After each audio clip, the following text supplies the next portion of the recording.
The thing is, I gave you this example because Allah doesn't punish right away. People do all kinds of horrible acts against God. They do injustices towards one another. Injustices that He warns you shouldn't do, that have dire consequences. The only problem is, you don't see those consequences. I used to often give the example of back in the day, some ancient times where a man has a slave. And this slave, he tells him, you can do whatever you want inside of this field. But I've drawn a line, don't step foot on the other side of the line. And the slave says, fine. I'm at least free within this acreage. So this slave is doing his thing, and one day he trips, and guess where he falls? Over the line. The moment he falls over the line, where does he look? His eyes go straight to the master, sitting in the distance. Am I in trouble? And the master doesn't even get up, doesn't budge. And he comes and apologizes, and the master says, it's okay, it was a mistake. And he's shocked that he wasn't in the kind of trouble that he thought he'd get into. So the next day he's just kind of walking along the edge of the line and pretends to fall. And no consequences. And so he gets into the habit of not only pretend falling, and now one day he's just walking one foot on this side, one foot on the other side. And the master is just sitting there on his rocking chair, no reaction. Until eventually the slave is always on the other side. He's just out. Years go by. One day the master calls him and says, hey, so you remember like 7 years ago I told you not to go on the other side? He goes, yeah, that was funny. He goes, so I've been counting the times you went, and I've decided to punish you for all of those times today. You're kidding, right? No, I'm serious. You're going to pay for all of that now. Is that a shocker? To him, it is a shocker because he thought the master was what? A nice master. He wasn't going to punish me. I'm not talking about a human master or a slave. What am I talking about? Allah tells you don't steal, don't lie, don't cheat, don't commit adultery, don't do injustice, don't be harsh to the weak, take care of your parents, etc., etc. You violated left, right, and center.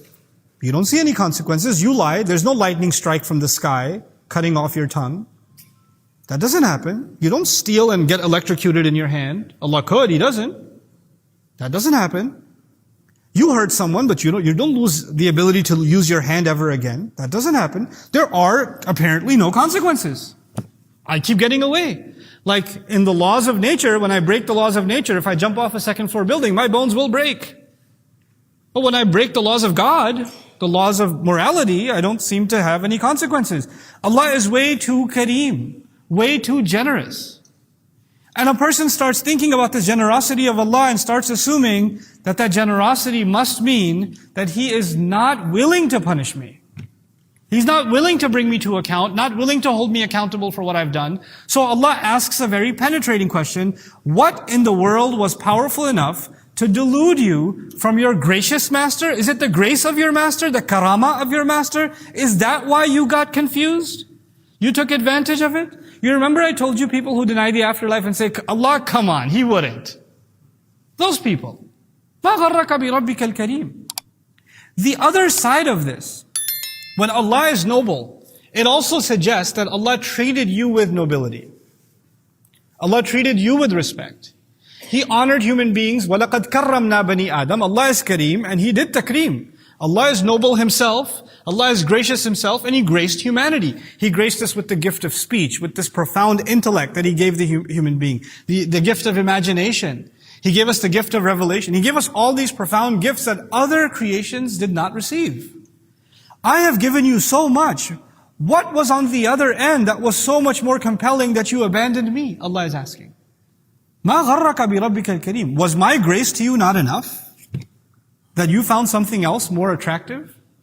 Ma in Arabic can do two things. Ma can mean what? What confused you? What deluded you? What deceived you? Literally the word what. But the word ma can also actually be personified. What kind of being was it? What kind of competitor to me was it?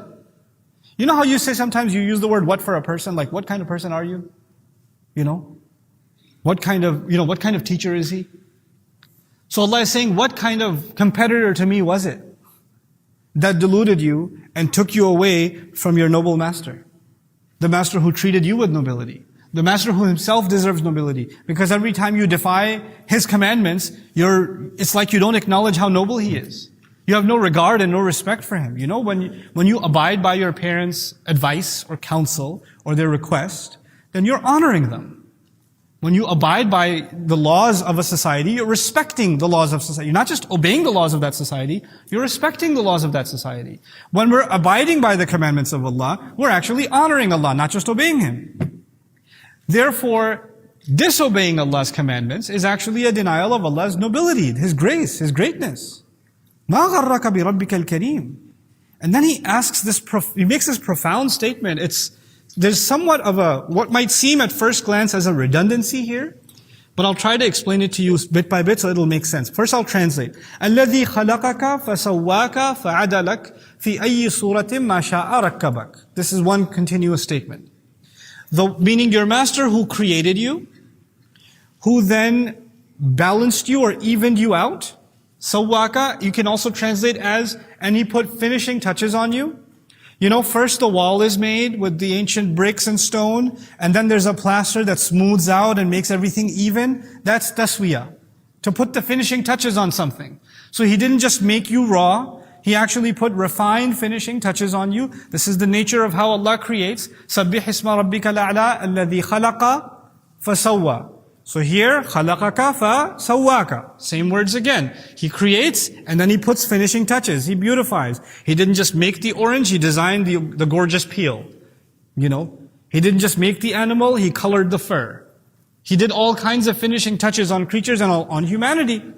But then He adds فَعَدَلَكَ, which means He balanced you. The redundancy, apparent redundancy, is that the word adal and taswiyah are similar. Adal means balance, and taswiyah also means balance in some cases, to equalize. Okay? But first I'll translate and I'll share some of the subtleties that are inside this remarkable word. فِي أَيِّ صُورَةٍ مَا شَاءَ رَكَّبَكَ. In whatever form He wanted. In whatever shape He wanted. And it's actually, whatever is not a good translation, أَيْ لِلتَّعَجُّبِ. Which means, in what remarkable form did He decide to shape you?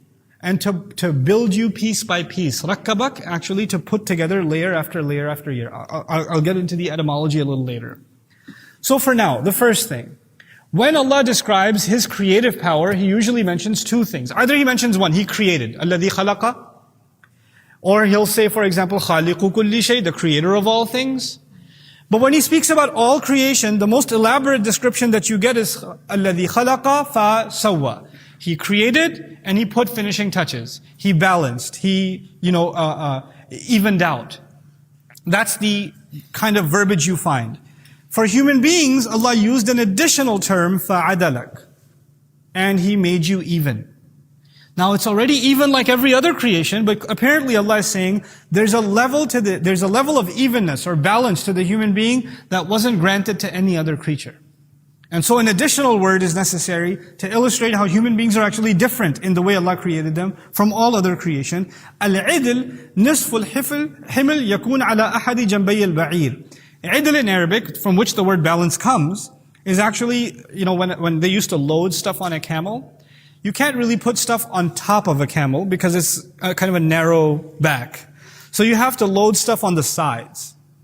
But the thing is, if one side is too heavy and the other side not heavy enough, what's going to happen to the luggage? It's going to just flip over and tip.